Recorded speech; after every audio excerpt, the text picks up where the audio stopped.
Hey friends, on today's video, we are going to be using the Do Not Disturb feature. Super easy. Let's do it right now.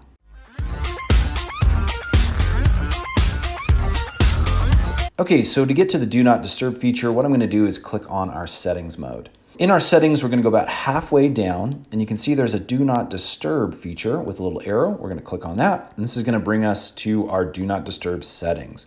Now again, this is really great. There's a lot of different options we have that allow us to set up bedtime modes for long periods of time, or we can schedule shorter times that allow the phone to automatically go into the Do Not Disturb mode. Basically, you're going to have all your calls silenced and your notifications silenced to really help you focus in on a meeting or maybe a workflow opportunity. So we can also do this by just manually clicking on our Do Not Disturb. That's at the very top. When I slide that over, you can see it goes green. At this point, we've manually turned on the Do Not Disturb. Now you'll have to manually turn this off, but again, as soon as you're done with your important times or your bedtime, you can just click that back on. Now let's go ahead into the scheduled options. If I click that over, you can see that you get a little drop-down menu. Right now, this is set up for a standard bedtime, meaning it starts at 10, won't open up again until 7 a.m. And that is great just so it automatically goes into that Do Not Disturb mode for bedtimes. You can actually have the dim lock screen on or off. And this is great if you're potentially in a meeting, maybe you want the screen to remain on so you can see your notifications, but just not get those sounds.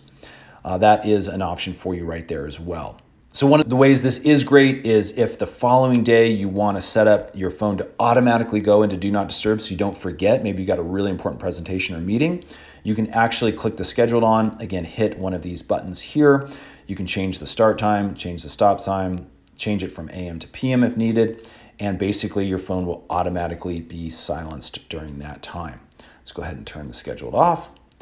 One of the other things I want to show you is you do have the ability for phone calls to interrupt you.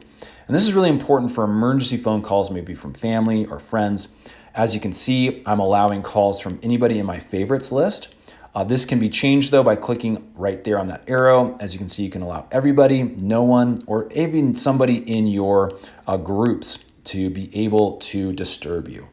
So one of the other things too is that repeated calls function is turned on. This is really important because iPhone will recognize that if you get a second call from the same person within 3 minutes, that's probably a really important situation, and it will automatically be able to interrupt you. If you want that turned off because you don't want to be disturbed for any reason whatsoever, you can actually click this just over and that feature will be turned off. Friends, I hope this has helped. If it has, would you guys hit that thumbs up button? It just lets us know we're making helpful videos. And stay tuned because we're making a bunch more iPhone tutorial videos. Those are coming out really, really soon. We'll see you again on the next one.